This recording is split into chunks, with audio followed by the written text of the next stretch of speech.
possibile iniziare ad apprendere? Sì, sì. No, è finito, è il lavoro da fare è qui. Okay, so we hang the pictures. Just hang the pictures. Hang them and put plastic over them. To be an artist, to be a photographer, you have to nurture the things that most people discard. You have to keep them alive in order to tap them.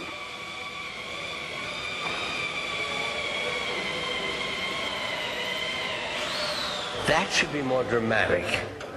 It's been important to me my whole life not to let go of any of the things that most people would throw in the ash can. I have to be in touch with my fragility, with the man in me and the woman in me, the child in me, the grandfather in me. All these things, they have to be kept alive. I think I do photograph what I'm afraid of. I think I have photographed what I was afraid of. Things that I couldn't deal with without the camera. My father's death, madness. But when I was young, women, I didn't understand. It gave me a sort of control over the situation that was legitimate because good work was being done. And by photographing what I was afraid of or what I was interested in, I explored and learned and laid the ghost. It got out of my system and onto the page.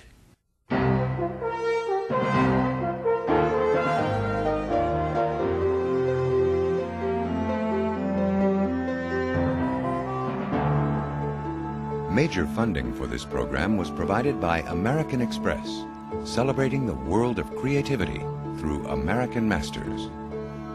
The National Endowment for the Arts, the Corporation for Public Broadcasting, and by annual financial support from viewers like you. Additional funding was provided by the following.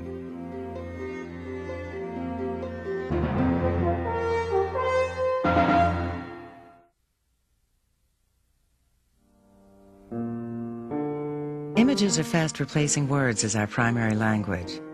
They define our ideas of beauty, truth, and history.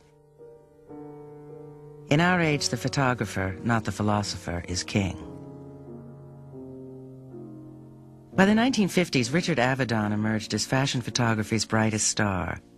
Since then, he has proved endlessly protean, tacking unpredictably from commerce to art and back again. Dominating one, challenging the other, and changing the rules of both. Today, his images are everywhere. Some have become iconic in our culture. Avedon, along with Irving Penn, has forever altered the terms of photographic portraiture. Penn gently, intently, Avedon radically and fiercely. He has changed the way we think about celebrity, showing its glitter but also its terrors. Few people refuse the validation of his portrait. It's the final recognition. And like others before him, Avedon has sought out the people we would forget. He went into the streets of Italy and Harlem, into mental institutions. He went to Vietnam, to the civil rights battles in the South, always following his political concerns. But he felt he couldn't compete with the great documentary photographers, Helen Levitt, Lisette Modell, Walker Evans. The found image couldn't satisfy him. He wanted to be a creator, not an observer.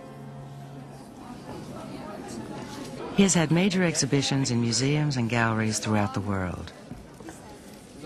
He has become one of the richest, most celebrated photographers ever, and one of the most controversial. Thank you. Have you seen the show yet? Yes. Thank you.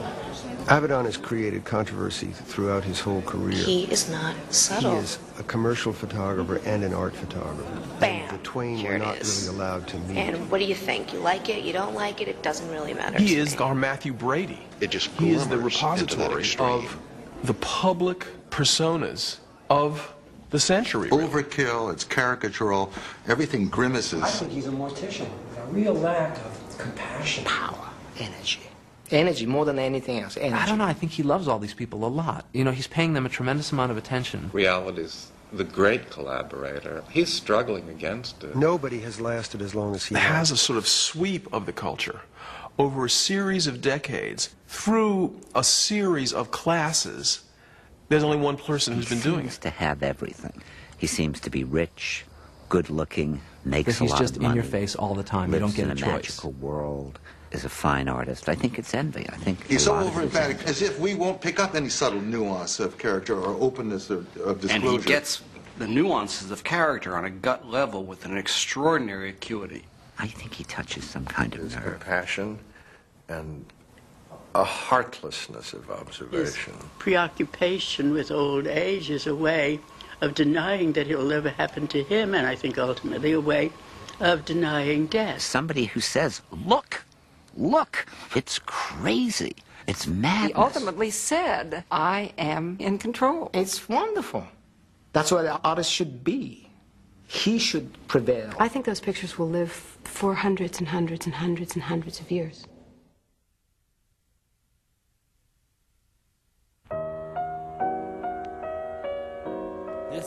In the summer of 1994, Richard Avedon went back to Paris to shoot the last 100 years of French fashion. Fashion is one of the richest expressions of human desires, ambitions, needs, frailty, insecurity, security. Yes, beautiful. What we wear is an indication of our sense of ourselves. It's a gift. Fashion has been in all art history. Look at the Velasquez, look at the Goyas, look what they're wearing in the Whistlers. And what they're wearing is fashion. It's just staggering, Stephanie. Yeah, oh my God. I mean, that's In many ways, Paris is where it all began for Avedon. It was 1946. World War II was just over when he arrived. We'd just come out of a terrible, the worst time.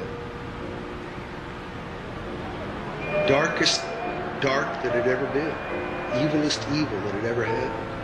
And here were these pictures in the city of lying, you know, all of these people for whom the war was over, way over, never happened, gone, not talking about it.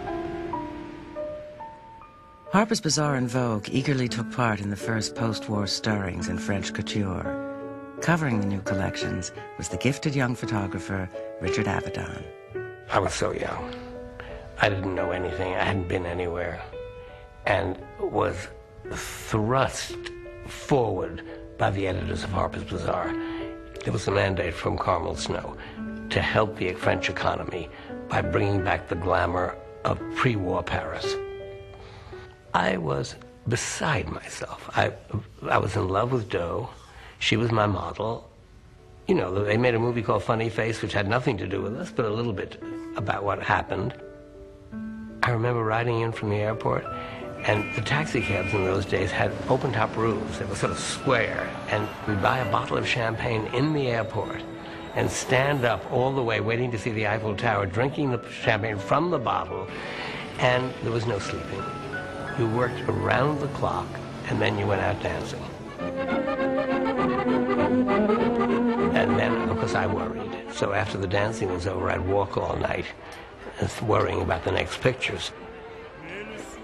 There was the joy of discovery of everything French. No one had ever seen anything like Avedon's pictures before. The streets seemed to burst off the page. Their vitality had tremendous shock value. In the 30s and 40s, fashion photography had been dominated by giants like Hoyningen Hunet, Cecil Beaton, Horst P. Horst, whose formal poses embodied the Art Deco tradition.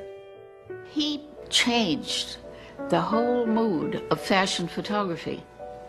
Before him, every model posed. She became a statue.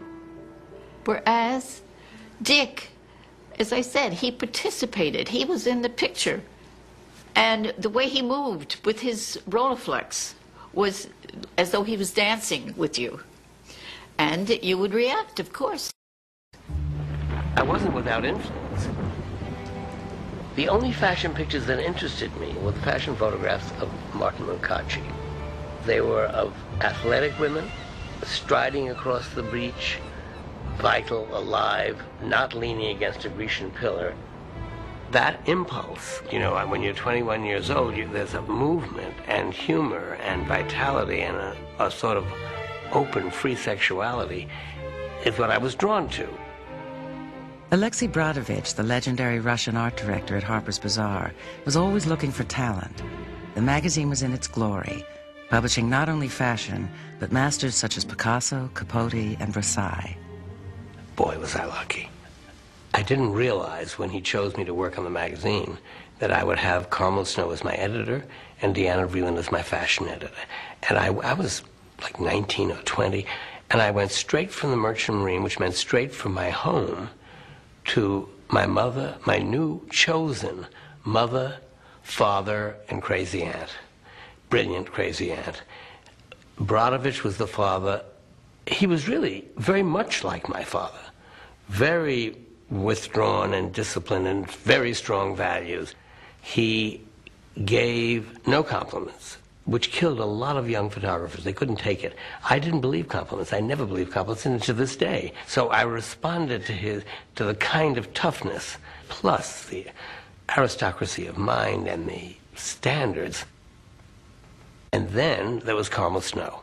So the humanity came from Carmel Snow. She would say, at pictures I had done of Katharine Hepburn, and I had the one I loved, and she said, but Dick, that's a better picture, but look at what's in her eyes in this one. And right away, the graphics faded, the impact faded, and I saw the human quality, and that was what I got from Carmel, who taught me through gossip. Then there was Deanna Vreeland, the eccentric, the crazy aunt in the family who just exploded with imagination. Instead of saying, do this, we need that in the issue, she'd tell an anecdote. For example, I went to Egypt with Dovima, and she sent me a memo that said, Dick, before you plan these pictures, just think about Cleopatra. Think about those hot nights. She's walking on the roof. Everybody is so old. And she's this young, beautiful girl pacing that roof.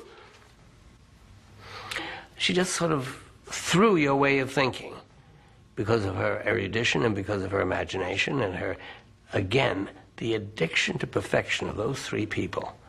And that's why those pictures hold. There were other earlier influences. Avedon grew up in a family that knew about fashion. He was born in 1923 in Manhattan, where his father owned a woman's clothing store on Fifth Avenue. His mother encouraged his love of theater and ideas. She was his artistic muse. His sister taught him the poetry and pain of fashion. Louise was, in a sense, my first model. Louise was my little sister, and her beauty was the event in the house. We all photographed Louise. Her shyness was never examined. My mother used to say, Louise, with skin like that and with eyes like that, you don't have to open your mouth. It's devastating, I guess. I'm not in the prediction business, and I can't say even now that this was the cause, but she pulled away from the world and withdrew. Spent the latter part of her life in a mental institution.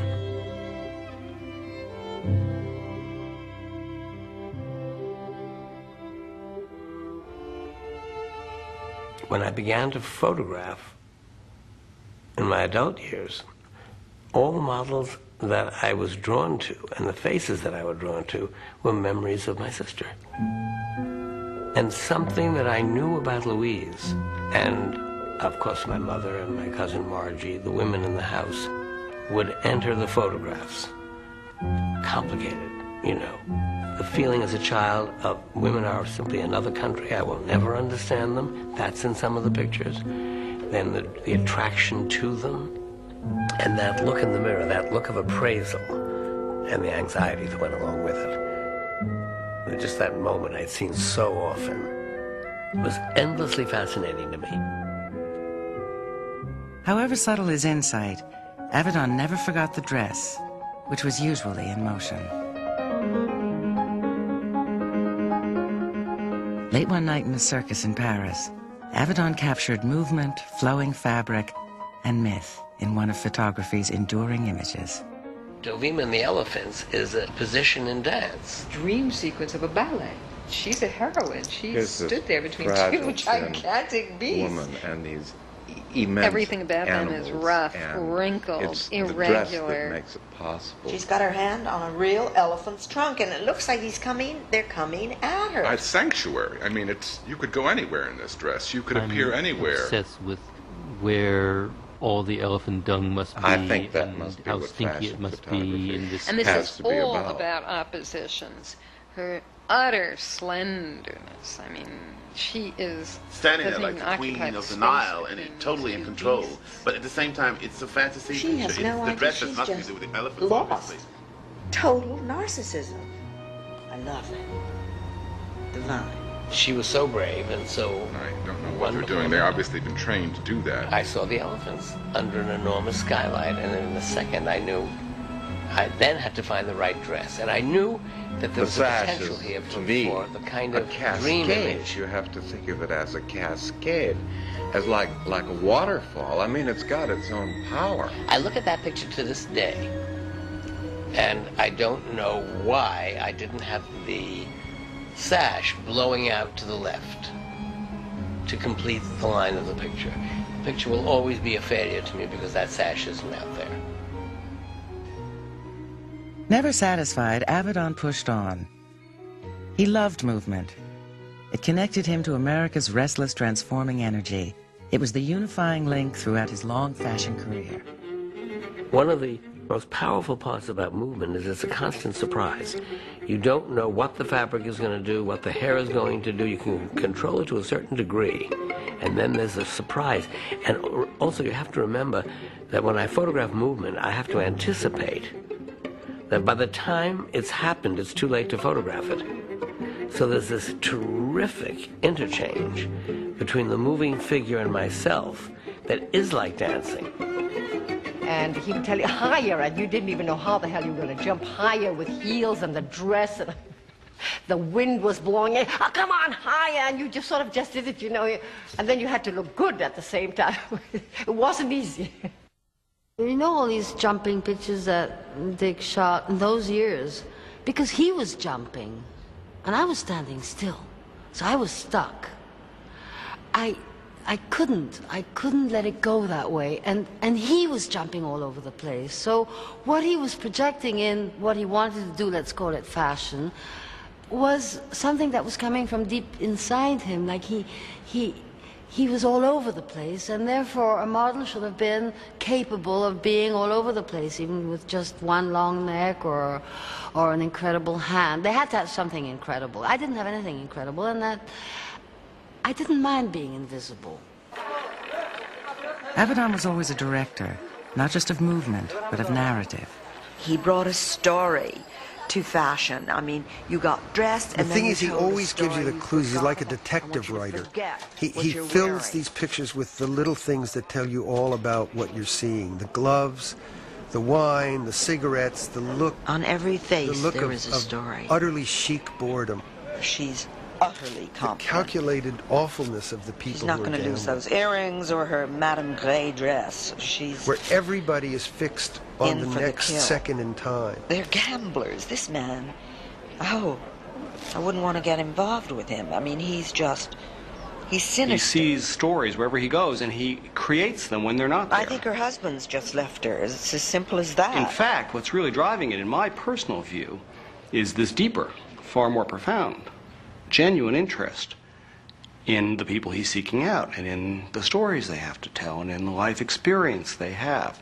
I mean, he's interested. He's omnivorous in the sense that the world fascinates him. The era of enchantment was passing. The stories were getting darker. Whiffs of Antonioni's films, alienation, sexual ambiguity, the loss of privacy, the obsession with celebrity. While filming Cleopatra in Rome in 1962, Richard Burton and Elizabeth Taylor made love on and off the set. The whole world watched. In Paris, Richard Avedon staged a fashion shoot with Mike Nichols and Susie Parker.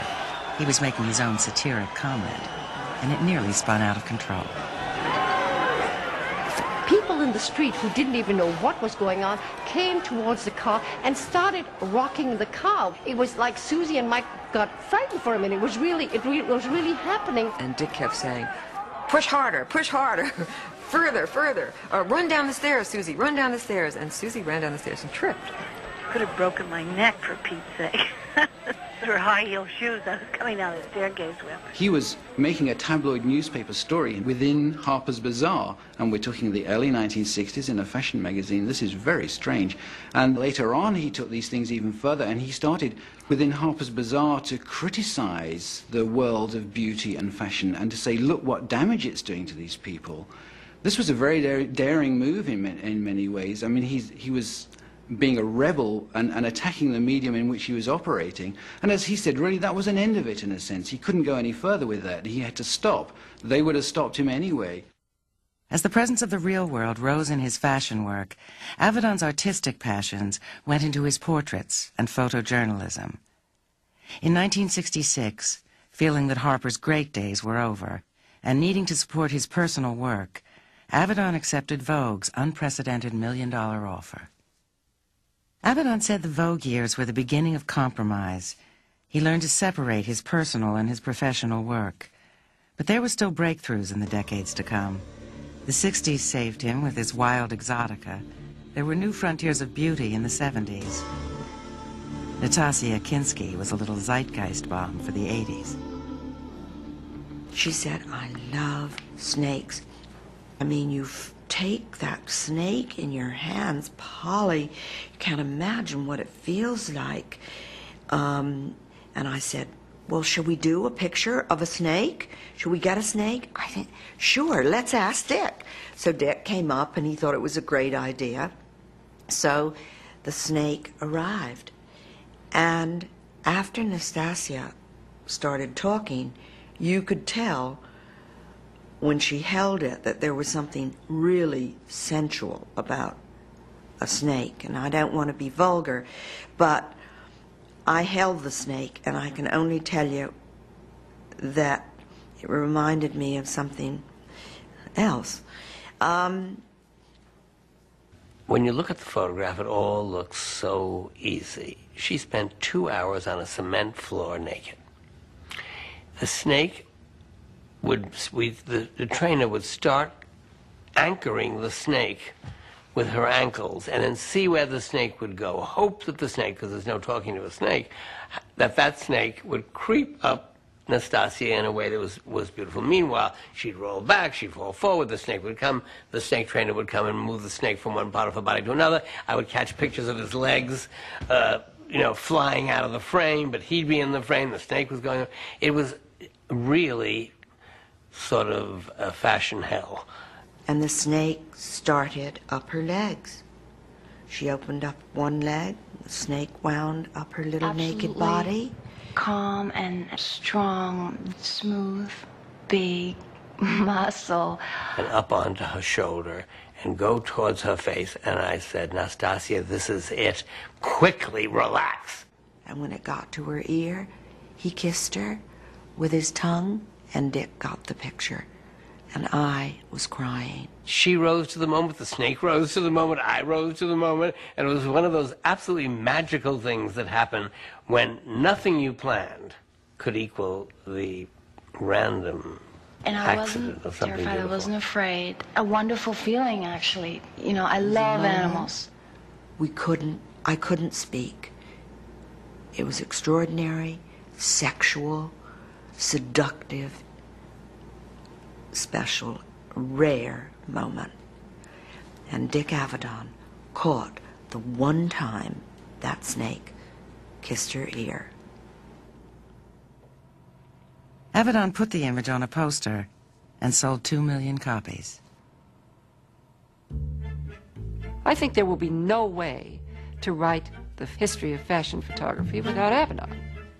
I think we have an essential need for this. He's tarred with the brush of fashion. To embellish he's oneself. Just a fashion photographer. Some of his best work has been done in that area. He's such a great fashion photographer because there's no conflict in those pictures. And I wish that he would accept that. Glamorous as hell. Pride. The danger here is that you become the costume. Art has to deal with issues a little more profound than this year's hemline, or what perfume they're wearing, or what kind of style they're wearing. Hollywood, American, Richard Avedon glamour. Fashion is silliness made sacred. Mannequins in His It's photographs something that made me want to absolutely live in New York. and yet really matters to us goddesses all. have played. I I mean, mean, this sounds so silly, but it's a dream about everything being one. What's so moving about fashion is that it dies so young. It has no real afterlife or maturity. When he left Vogue in 1988, he did not leave fashion, but as he has said, his interest had faded. He was still everywhere at once, at the Berlin Wall when it fell, on assignment for Egoiste, the French avant-garde magazine, leading the Versace campaigns, and breaking ground at the New Yorker as its first staff photographer.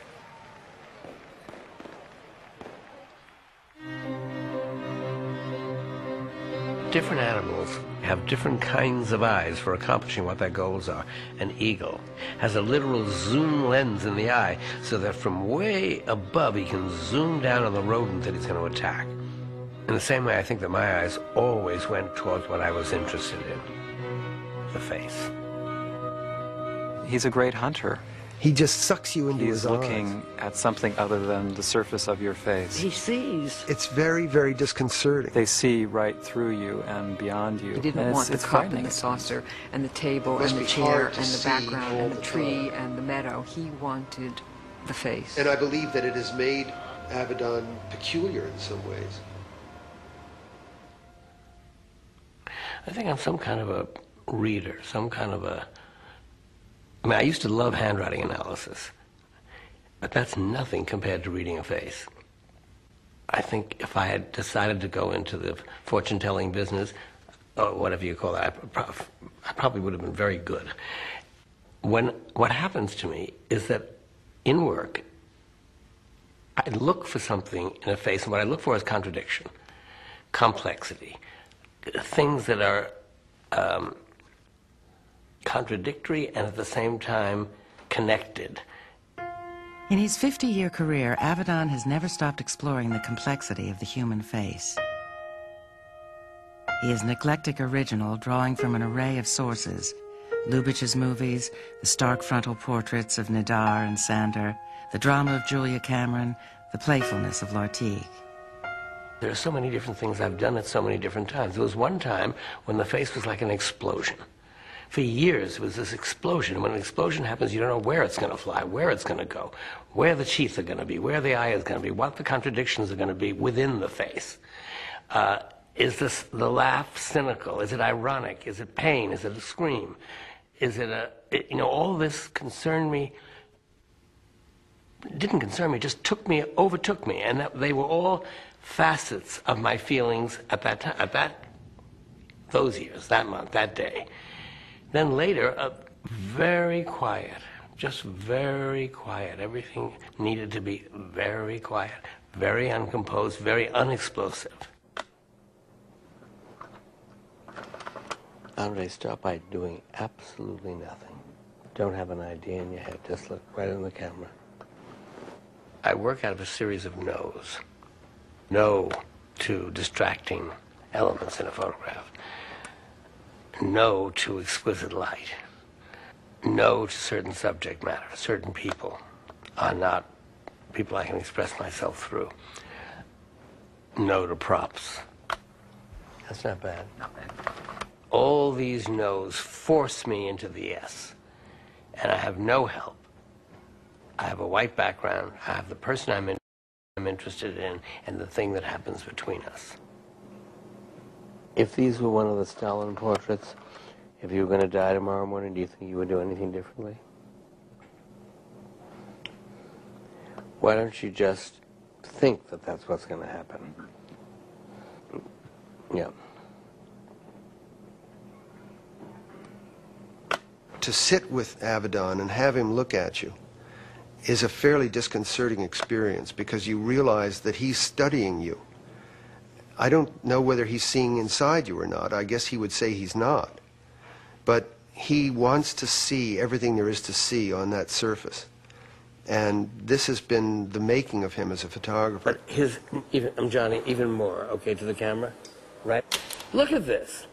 The strongest thing that Avedon's portraiture represents is a belief that finally, in the end, there's nothing but the face. And the truth is that the power of the landscape of the face, the crevices and the valleys and the promontories and all of the things that they represent, it's really how we know each other. There's nothing on earth more fascinating than the human face.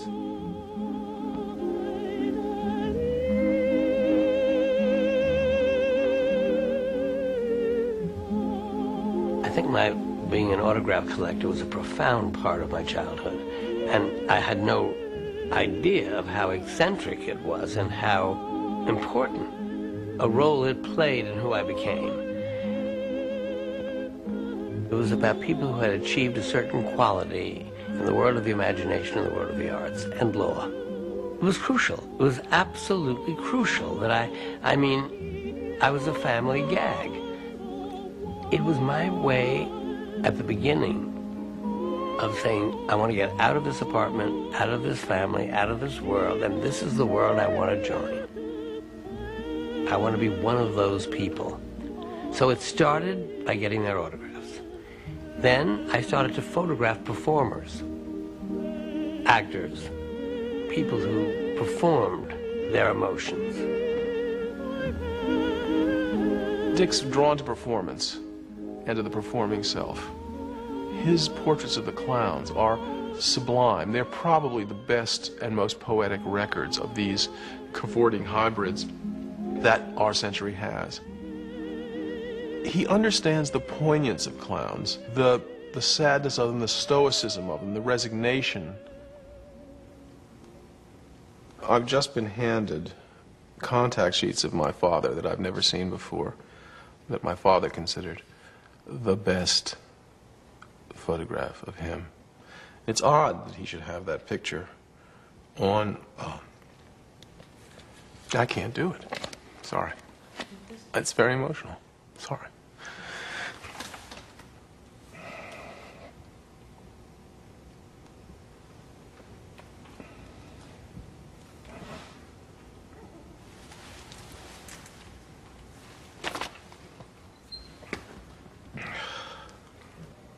My father in life was almost comatose at home. I mean, he would sit in his room and he was kind of inanimate almost, a kind of friendly absence. And when he went on stage, he was liberated, he was moving, he was kinetic, he was loud, he had words. And when Avedon photographed Dad, he started by photographing him as a sort of natty civilian. But he can't winkle out of my father his essence in his civilian clothes. So he gets him to dress up as Estragon.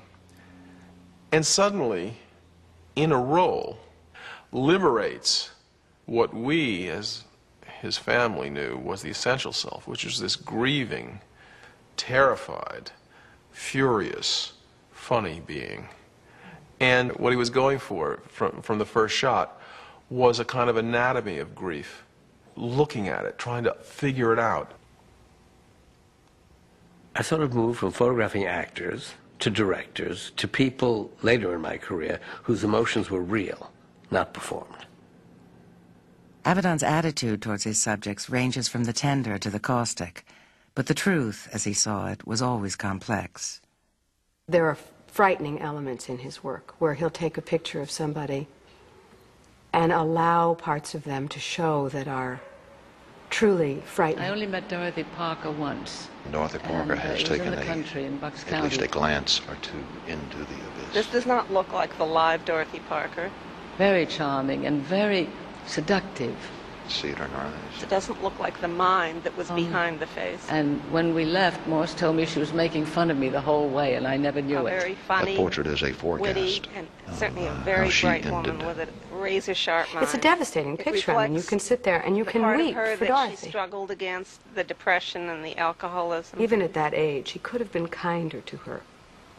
She looks... A mugshot in a police station. She looks like every bit of wit that she ever had just left her a second before that photograph was taken.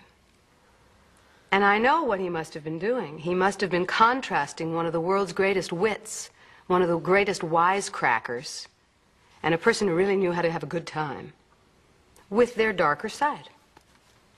And he preserved forever an image of some inner truth of what she really had to go through in life. Dorothy Parker turned up. She brought her face with her. Dorothy Parker had trained her dog. It was a really sour, funny lady who taught her dog to pee on pictures of Nixon. And so what you're looking at is a ravaged face, but that's what she brought to life, that sense of being ravaged by life. The severity of the Parker portrait and others is heightened by Avedon's insistence on the white background.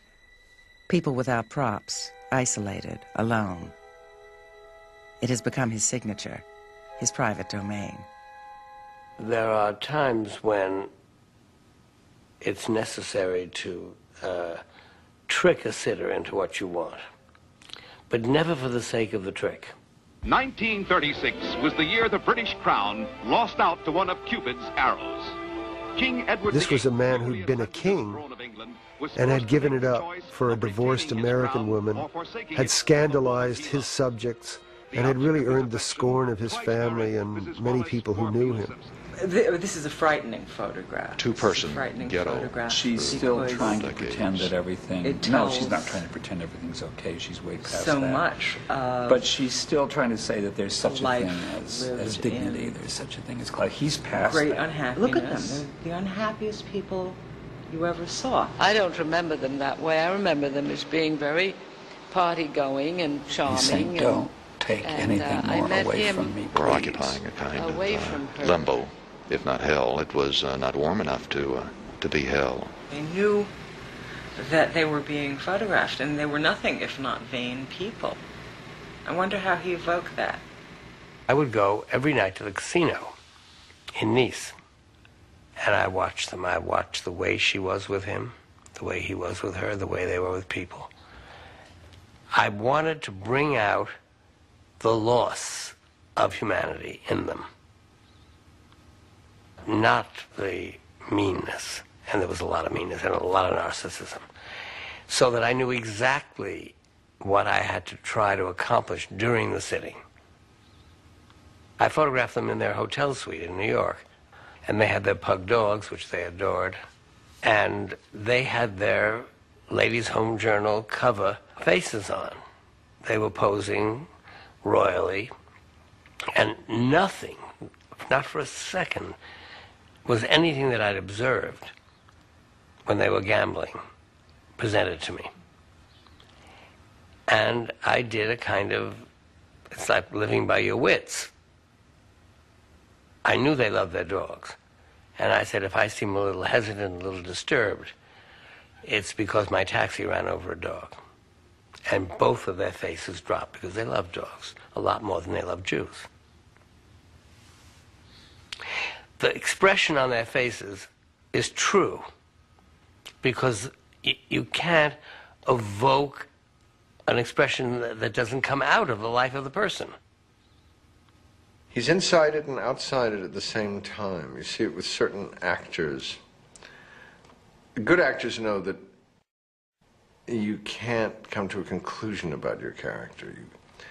But the very, very best of them can be inside and outside the character at the same time. And Dick is a master of doing both. But even something that's very much a judgment, like the Windsors, it's also from the point of view of the Windsors, too. You also think, yeah, it must be tough. It must be tough. Nothing in your life except appearances. A lifetime of appearances. It's not only, look how old, look how tired, look how empty. No. It's from our point of view and from their point of view simultaneously.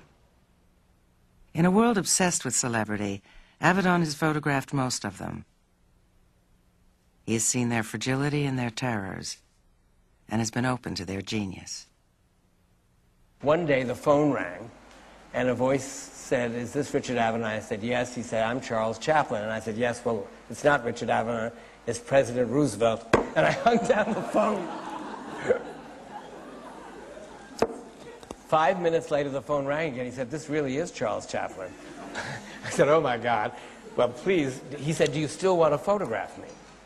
So I photographed him and said, thank you. And he said, are you all finished? And I said, yes. He said, now, may I do something for you? And I said, yes, of course. He said, are you ready? I said, yes. He put his head down. He came up furious, like this. And he said, no, I want to do it again. And then he came up with a big grin, the picture you're seeing here.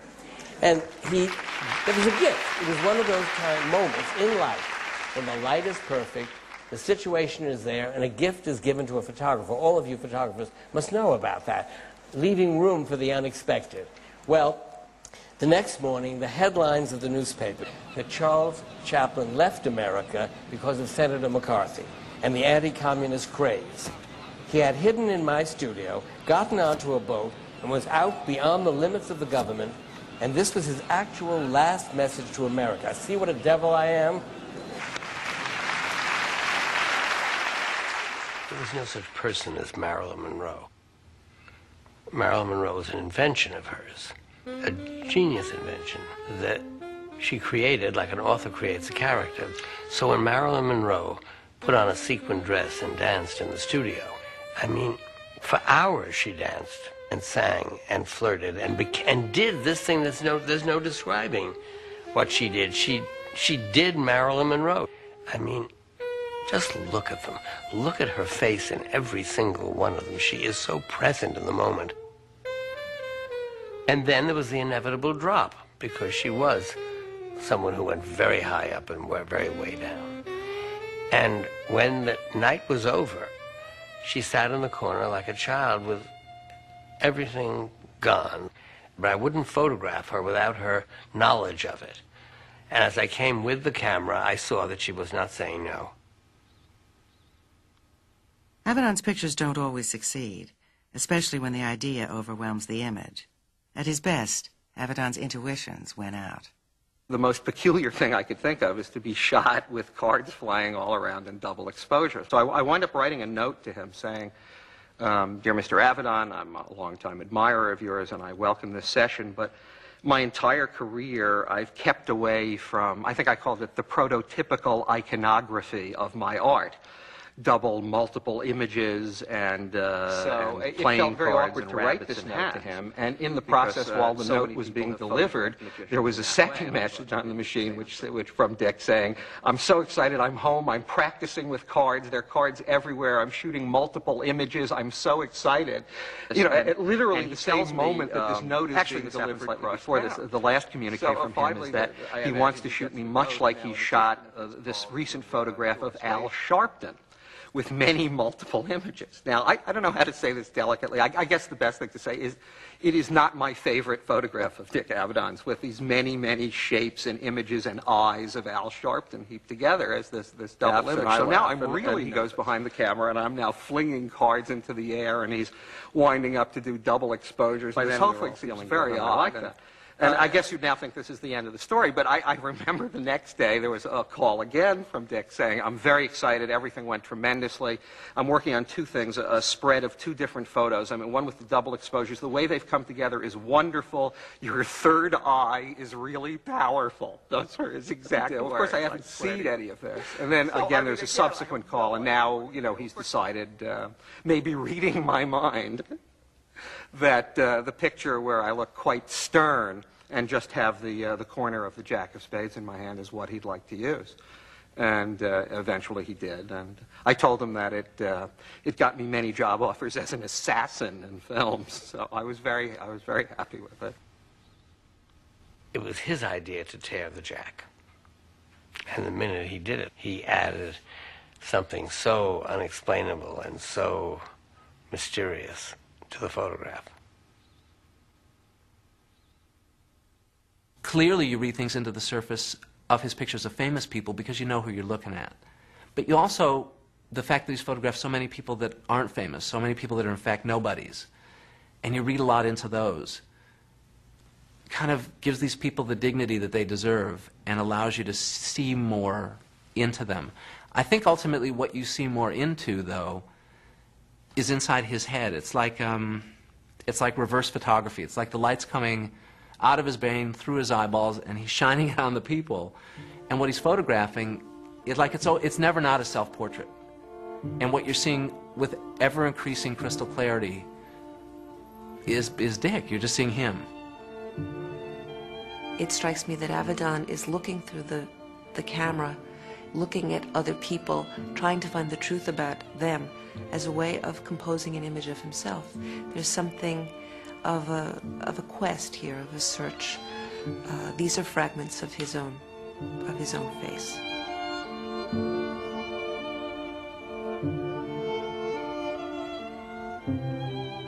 When I came upon the pictures of Oscar Levant, I didn't know who it was. I thought it might be Rasputin, because they struck me as pictures of a divine madman.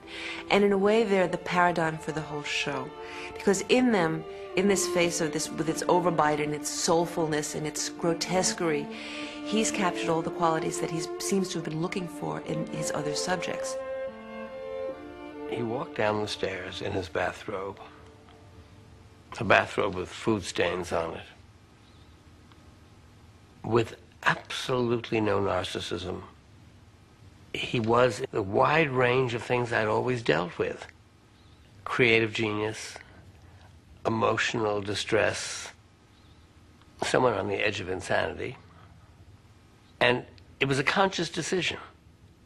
He was doing what I have always said I would like to give to a photographer I respected. What he had to give to the camera was all the complexity of every theme I had ever dealt with. And what a gift to me. I mean, what a gift he gave me.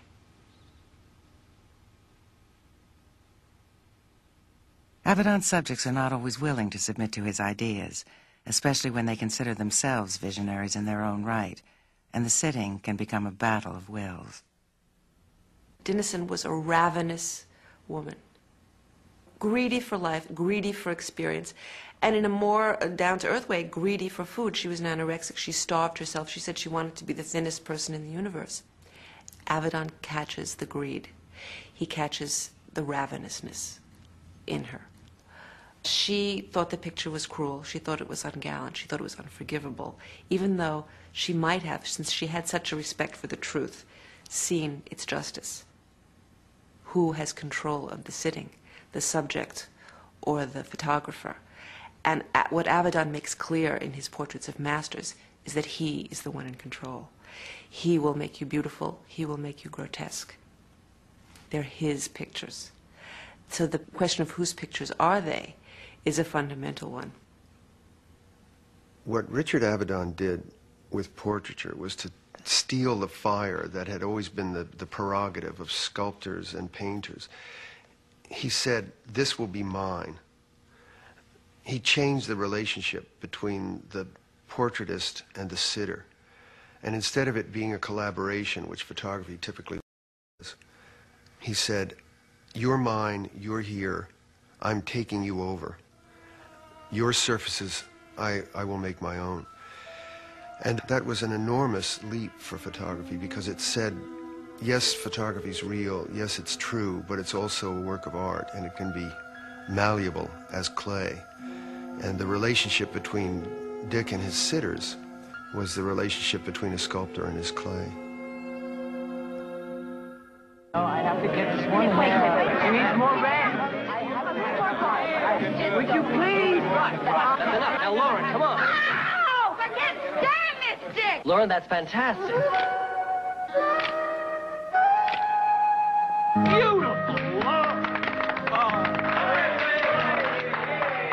People would come to him and they'd say, well, we've got this product, and June Rope was a material company, I believe. And Dick said to them, well, let us dispense with the actual business. He said, all you have to do is sell the dream. You have to sell an illusion. You have to show an idea of glamour and associate your name with it. And this was a very early idea. He's here. Get the film.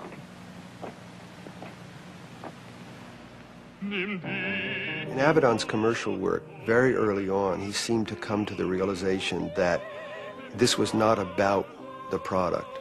It was about the having of the product. You didn't have to hold the product up and say, buy me. You held up the person, or you held up the situation, or you held up the little playlet that he would create. I'm not sure I can do it. Sure you can. Trust me. And say, buy this feeling. You make me so happy. Oh, you. It's fun. The food is good. The thing is silly. And the people you meet are, the respect that I have for the hairdressers, for the art directors, for the county executives, and what they live through with their clients who don't get what they're trying to do. It's like a little circus of intention, of hard, disciplined, crafted work to sell, this is a capitalist country, to sell the products that are made that people seem to want.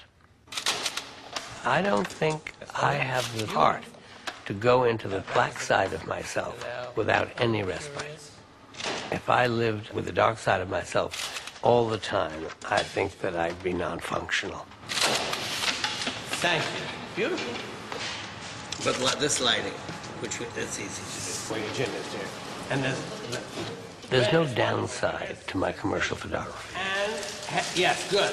And go with the lead. Wait a minute. No, mouth open and kind of, and lead. Leave her alone. Leave her alone. Don't touch her hair.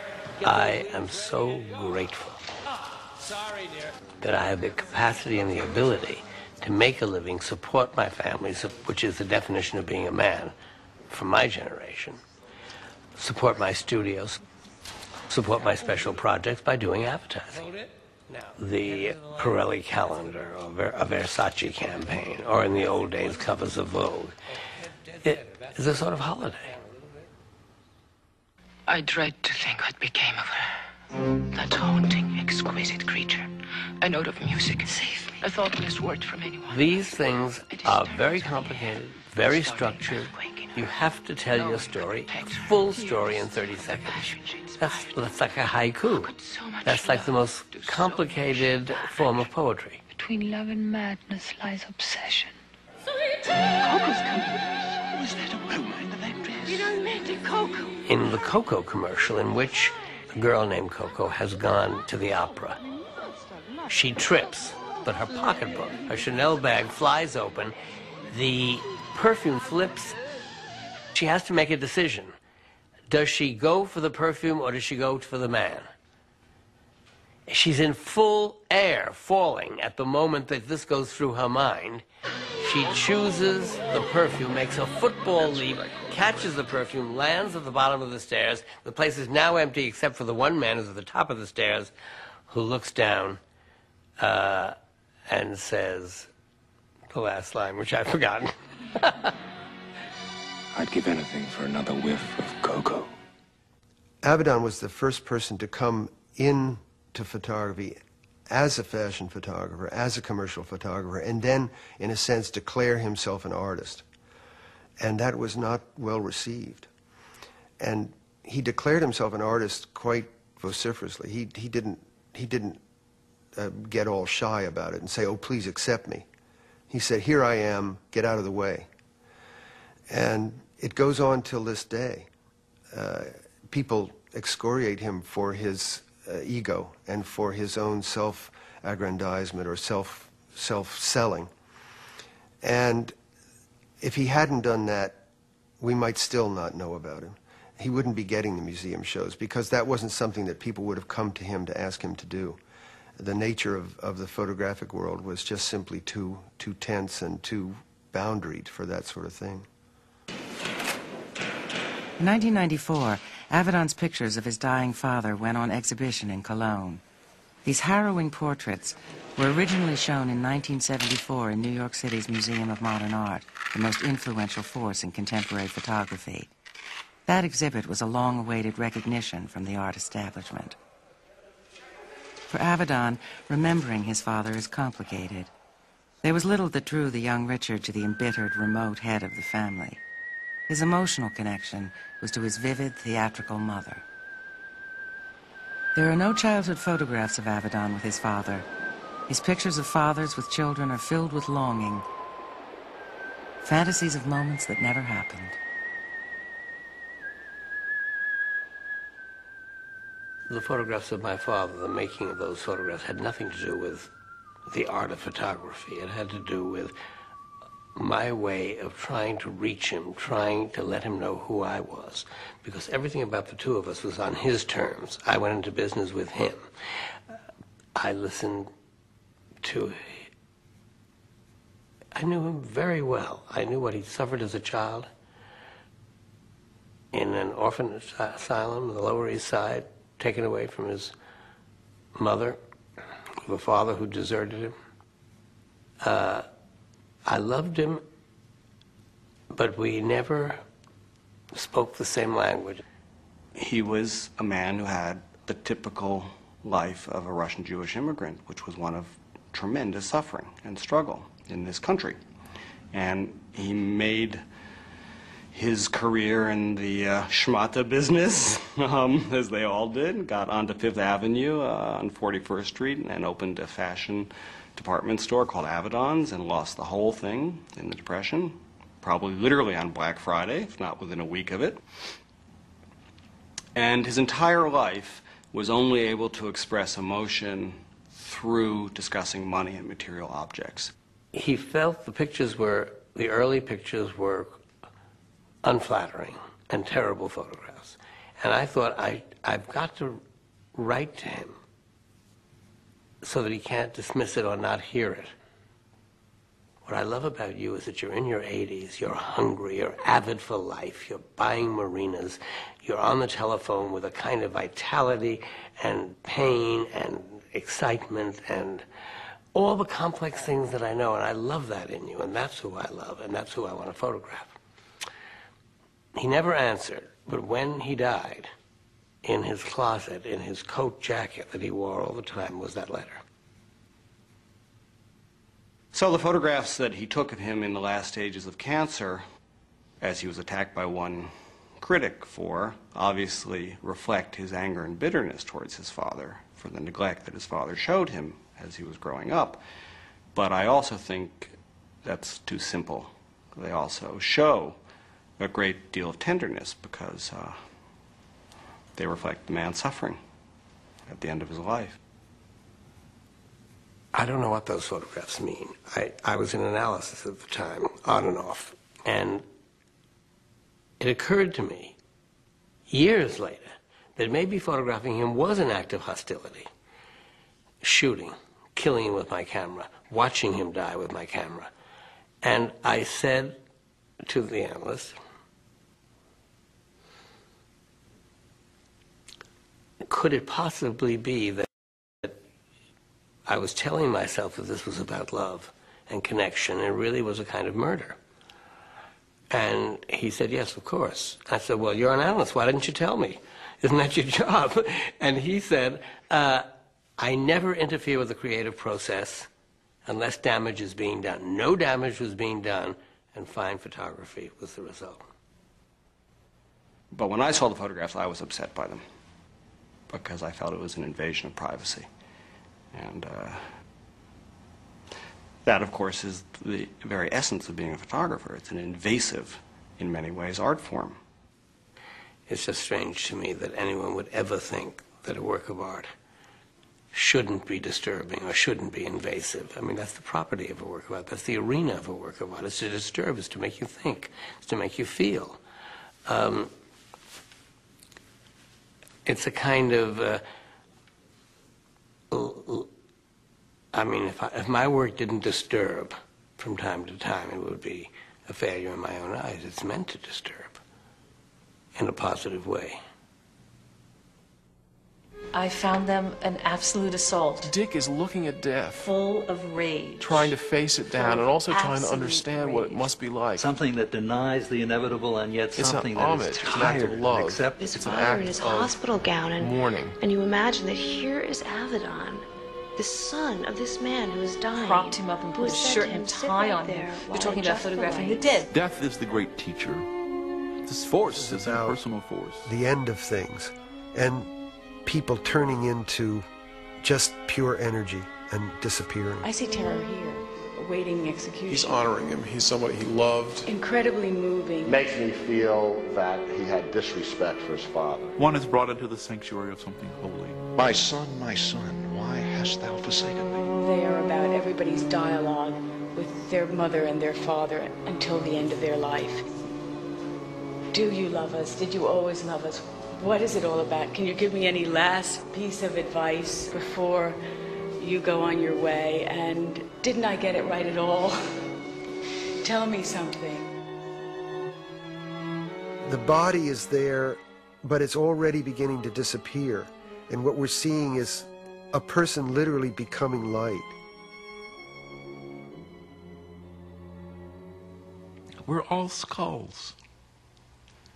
And I look at that photograph and I see his skull. And then I wonder, what if we went around and we related to each other as if we were all skulls? That we're all going to die, and whenever we die, it's going to be too soon. Everything else is irrelevant.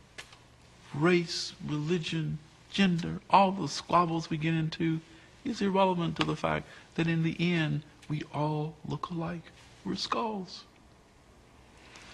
And so that's what I've lived with and learned from that, you know, from that photograph.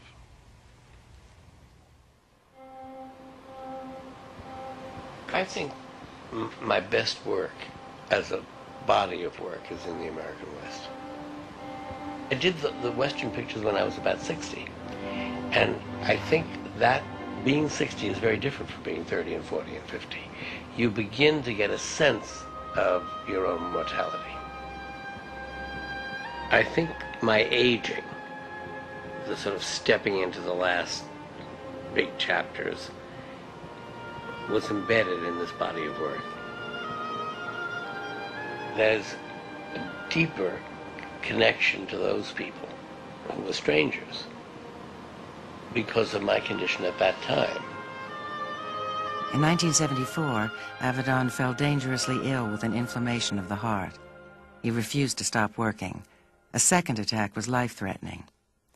He went out west to recuperate and discovered his next major project. It took him 5 years, a sweeping chronicle of a part of America he had never photographed before. Drifters, loners, ordinary working people. Critics loved it or hated it. He was praised for his tough, unrelenting vision, and at the same time was charged with exploiting his subjects and falsifying the West. The book was called In the American West, which really set off an enormous hostile response to the book. What was an East Coast successful photographer doing, photographing working class people in the West? Was this really the West? And what was he doing?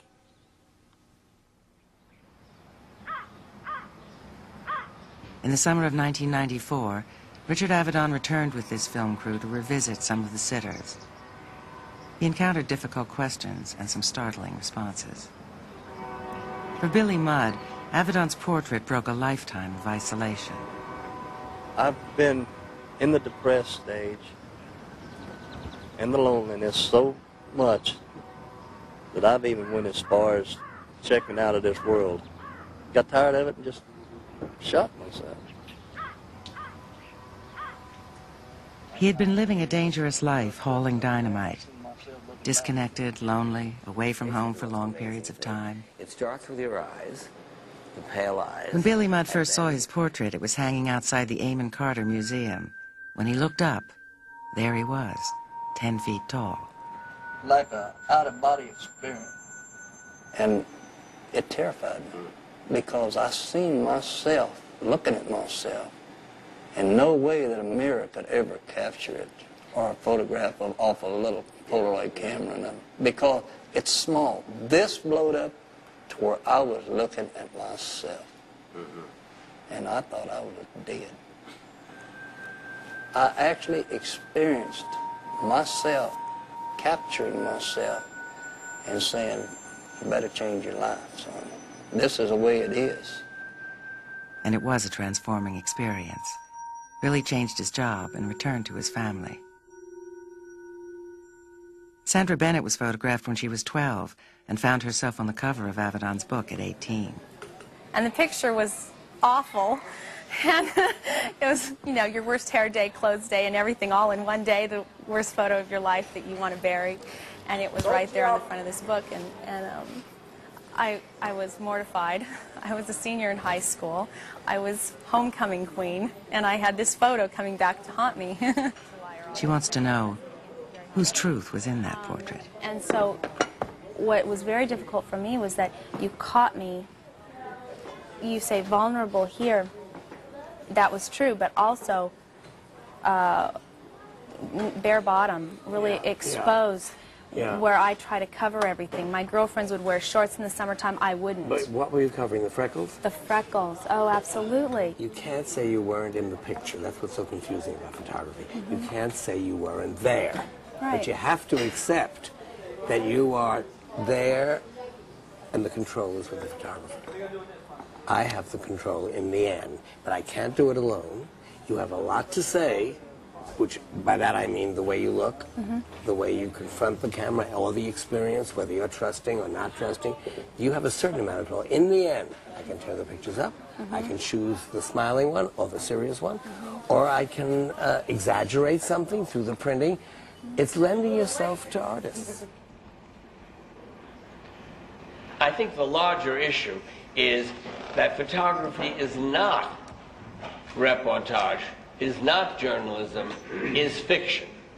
When I go to the West and I do the working class, which is more about the working class than it is about the West, it's my view.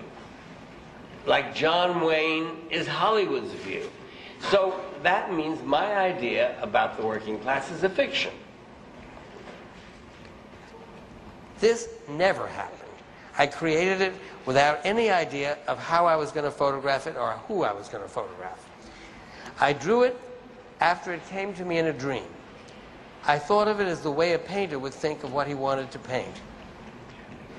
I put advertisements in the beekeeping journals, and I explained that I needed someone who would permit bees to be on their body. So I can still remember going past and under the trees, all these packages of bees. And I said, oh my God, they're packaged bees. And Dr. Gary said, don't worry, everything's under control. We need the fluid of the queen bee, and we rub that on the body, and where we put it, the bees come, and they don't sting unless you touch them. Richard Avedon said, now remember, you can't move because any movement will be a blur. At which point my knees were starting to shake a little bit, and I said, well, how am I going to overcome that? And I just sort of locked my knees in, and hopefully I didn't move. I had anywhere from 500 to 800 bees on my chest, and you just never knew what was going to happen. If you don't move, I could not say anything because if I opened my mouth, bees would fly in. So if they're in your ears, and it sounds like a jet engine. We did get stung. It does. Probably all of us got stung. I got stung several times. Really got stung. In the end, I finished 2 pictures of Ronald. One was what I called a portrait of Christian martyrdom. You feel his suffering from the stings of bees in his expression, and he resembles a Lazarus coming back from the dead, covered with worms. And then there was the other one, in which he removed himself. It's more of a Buddhist image of a man quietly enduring the trials of the world. In visual terms, there has been nothing like photography in the history of the world. There's no vocabulary for it. The vocabulary has to do with painting. Photography literally stops something dead. It's the death of the moment. The second a picture is taken, that life is held and stopped and over. That moment is over. It's part of the melancholy, part of the beauty of what is a photograph. And the thing that has happened to me lately is this sense that I didn't take the photographs, that they have a life of their own. It's endlessly mysterious to me.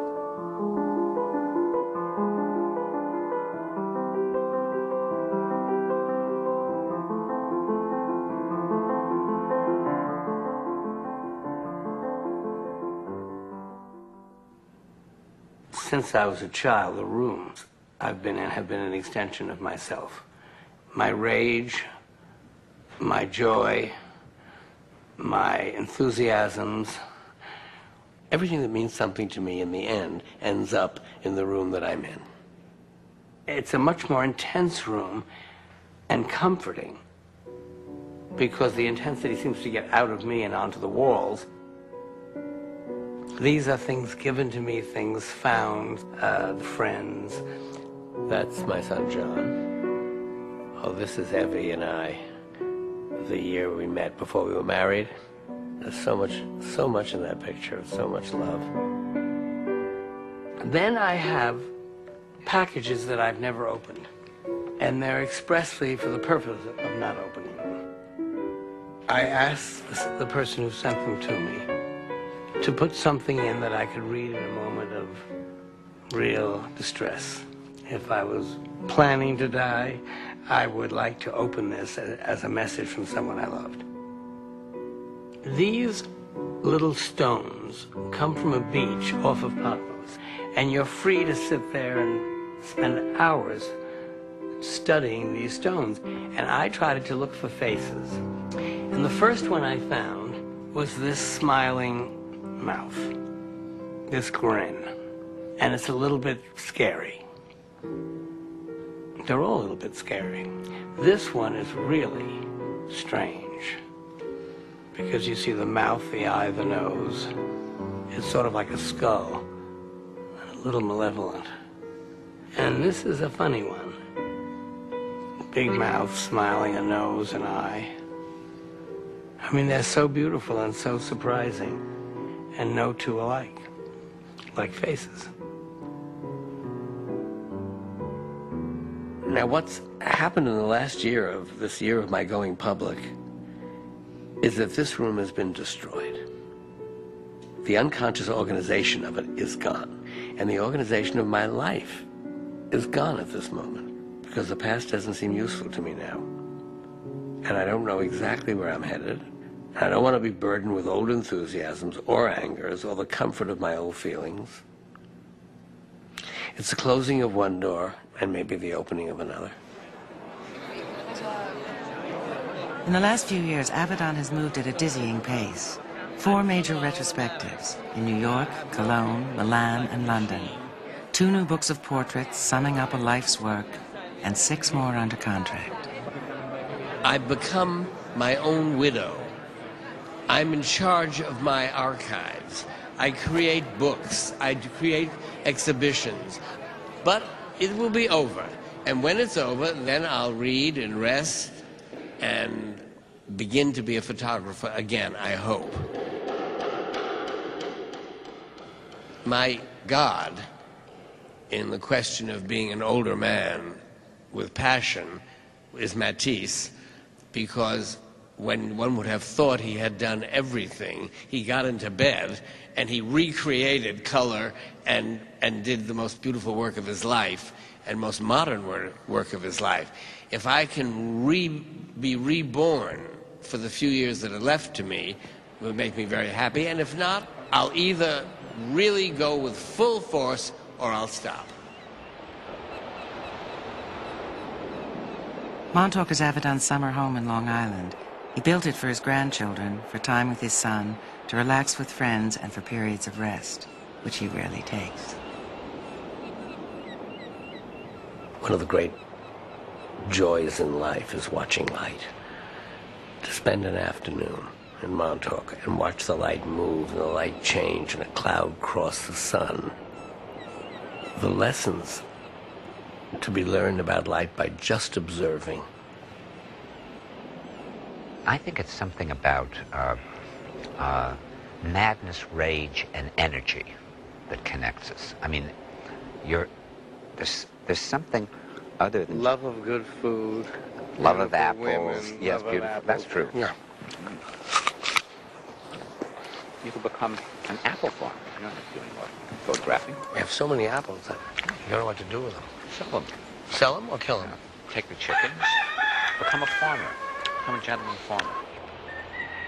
I don't know about you. I don't have many men friends that I can talk to about everything, where there's no macho competition going on, although we certainly are competing.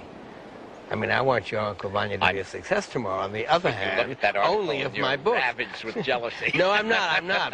But I just don't want you to be more successful than I am. Believe me, I won't be. You will.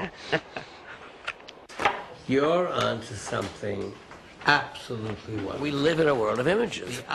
First of all, images have replaced language, have replaced reading. The responsibility to your role in history, in whatever's going to happen to human beings, you are the new writers. And we can no longer be sloppy about what we do with a camera. Undoubtedly resentful. You have this weapon in your hands, it's a camera, and it's going to teach the world, it's going to record the world, it's going to explain to the world and to the children that are coming what this world was like. It's an incredible responsibility. I think he's touched every one of us in a really profound way. You know, when he really responds to something, it's just terrifying. You know, what do you do next? You know, how can you possibly top that? Dick says, get down there, shoot the job, and get it over with, you know, and make it brilliant. It's a totally different method of teaching. We looked together what I did. Some he was very critical, some almost outraged. What are you thinking, do this? I said, I don't know. I said, well, you better know. It's your photograph. Typical. Again, you know, sort of to the point. No, what do you call it, nursing you.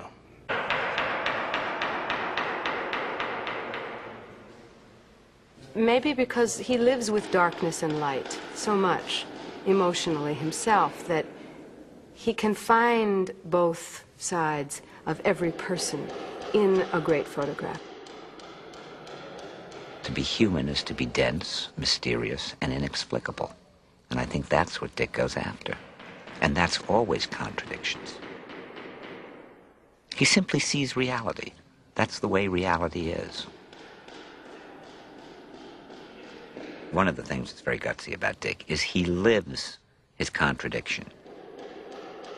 He is almost the point of a neurotically flamboyant. One moment, next minute, he's totally opposite. He's a chameleon. He moves and twists and changes the shape, not only color. One day he'll be king of the world, don't bother me, I'm on top, just get out of my face, you know, trying to organize me. I know what I'm doing, and then the next day he'll be saying, you know, that picture just wasn't good enough, it was just ridiculous, I made a mess of this, I overscheduled myself, I need a vacation, and I love that about Dick, that there is a very sort of human quality to his flights of hubris. What you don't know, how dare you say this publicly, Norma? What you don't know is that without Norma, I wouldn't get out of bed in the morning. Yes, you the would. phone rings and she runs the studio. She makes everything work. She's okay. Enough. We all think of him as such a social being. He's so apparently at ease with himself. He's such a wonderful raconteur. He's always looks so wonderful and looks so poised. And yet, if you talk to him about what his deepest terrors are, what his conception of himself is, he will tell you that he feels he's the most isolated person in the world.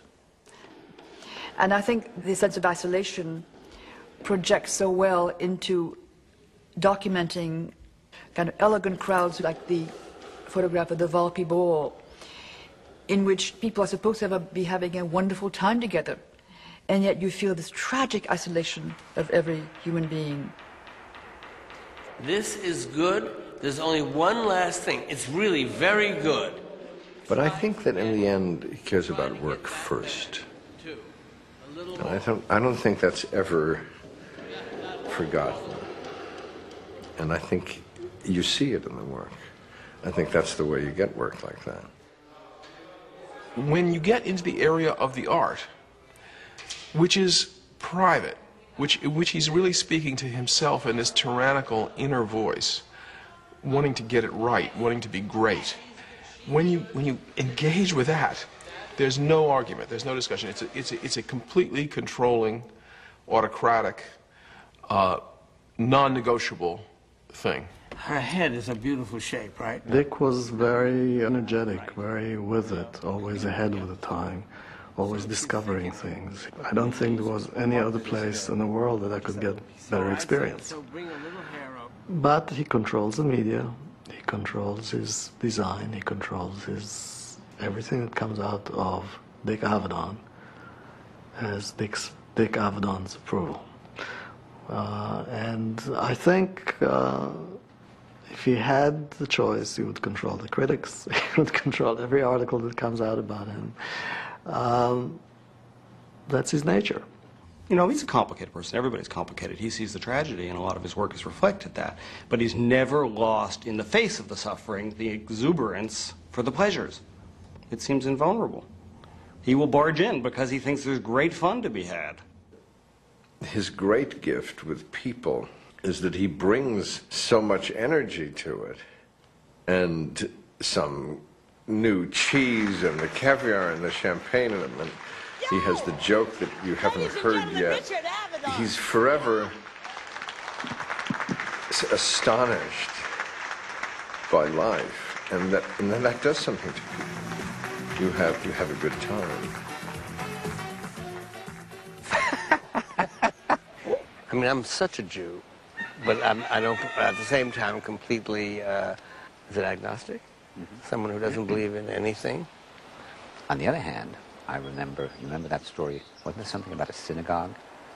I went to the synagogue in Venice. My father, who has absolutely no religious sentiment of any kind and has no cultural sentiment in terms of Jewish culture, has a very standard Jewish personality, if that's not too big a generalization to make. And by that I mean he thrives on anxiety. It's a way of life. And as opposed to the standard view of stress as shortening one's life, I think it actually it's a form of internal exercise. It's going at all times and it keeps you young. And in his case, definitely that's true. And the Torah was very old, and on 2 sticks, it's a scroll that rolls up. And he took my hand and put my hand, both hands, one on each stick. And he started to speak in Hebrew, and it was up to me, it was clear, it was up to me to repeat what he said. He is Gadal, he is Gadash, and I said, he is Gadal, he is Gadash.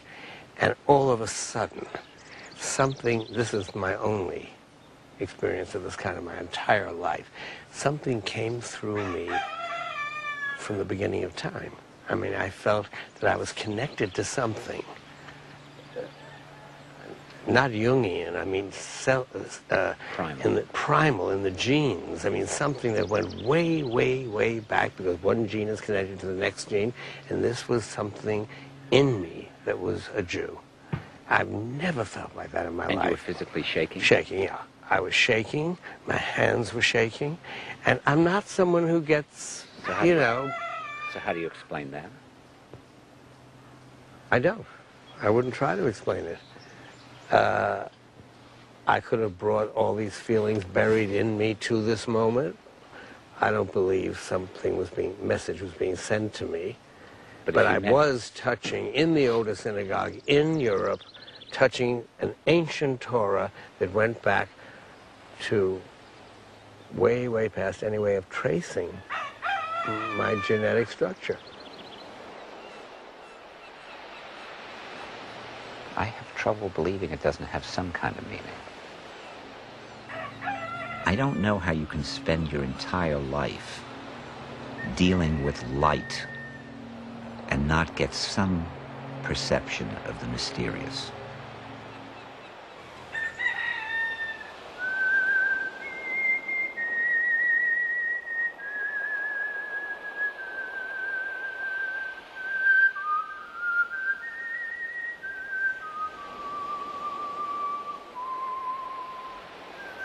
Dick always grapples with whatever concerns him. I think most of us turn away from it, or at least partly away from it.